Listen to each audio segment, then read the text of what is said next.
I'm watching the podcast now.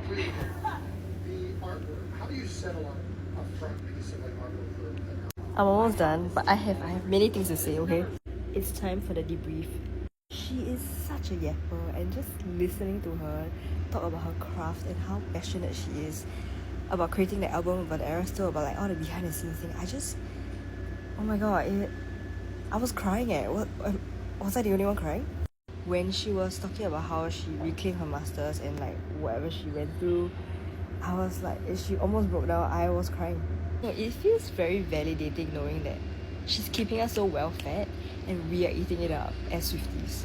There was one part, right, she was saying something like she seeks thrill and she gets satisfaction when she does something to surprise us. Because Swifties are smart, right? Like, we see everything she does and we know like why she's doing certain things. She said train them well. She's so right. We are so trained. We are like, also this podcast came at a great time because I don't usually have time to sit at home in the daytime to watch like a 2-hour podcast, but because I've been sick this entire week. You know what my favourite moment was? Loafing Me Was Bread. And it's to me like, Travis doesn't know the song Rain. She was like, it's okay, I know you don't know the song, it was on the tour.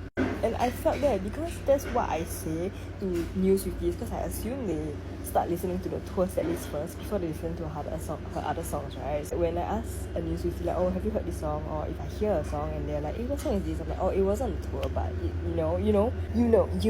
yeah. I love like listening to someone geek out over like what they do and loving their work, dedicating their life to just, I don't want to say perform for us. Yes, I agree, like a lot of the things that she does is performative, and that's literally what the album is about, life of a showgirl. But also to have control over what you put out and having control over her own work. I just love watching successful women get hyped up, okay? And like, why are they so cute together? Like, listen, I've never been a Travis stan.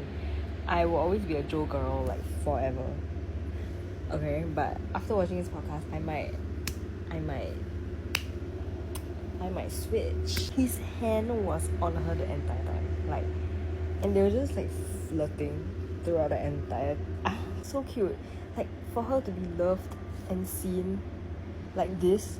It's the part where he says something like, oh, I was just sitting there watching the Eras Tour, mesmerized and thinking, oh, this is what she wants me to do. And that's why he like, professed his love and he like did all these grand gestures and everything. It's just a man who listens. And she said something like, oh, this is what Teenage Me has been writing in her love songs like all this time. That's all she's wanted. And they're basically like a married couple, okay? There was just like a whole 10-minute segment on sourdough bread. I love it. One more thing I want to add is that I love how she got to launch her album in a safe space, in an environment where it felt like family, in a place where she doesn't feel like she's being bombarded by the spotlight, by paparazzi, by media questions surrounding just like her exes, her love lives. People like to ask her, like, who's the song written about? Like, oh, are the rumors true? Like, it's always around sensationalization, and I feel like this podcast was just very intimate, very private, very personal. And it's exactly what the album is. Like, it's her personal life, it's her work, it's what happens behind the scenes, things that we don't see, things that she doesn't really show us. And now we are like getting to see like a snippet of like everyday life, what she does at home. Okay, let's talk about the tracks. I just know Eldest Daughter is going to wreck me. Like, it's gonna just crush my soul. And Elizabeth Taylor is giving very much like Clara Bow.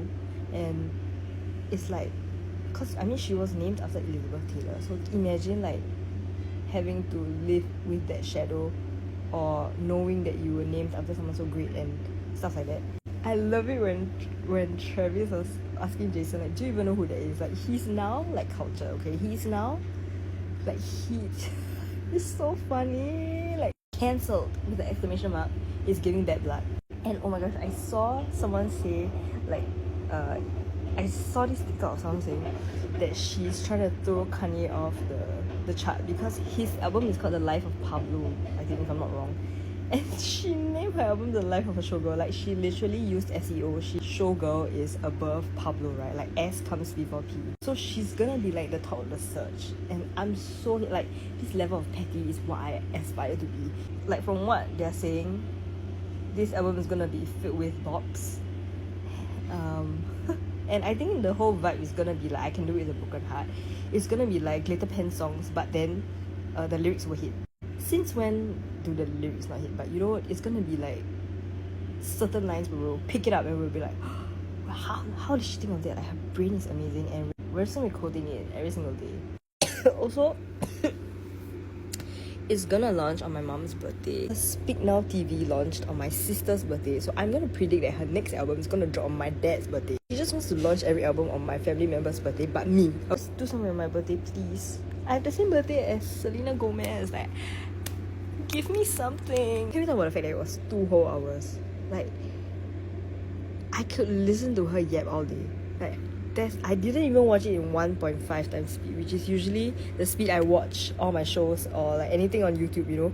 But I just wanted to hear her yap on and on and on. I want to know your thoughts. Like, we need to have a whole debrief on this, okay? Just let me know what your thoughts.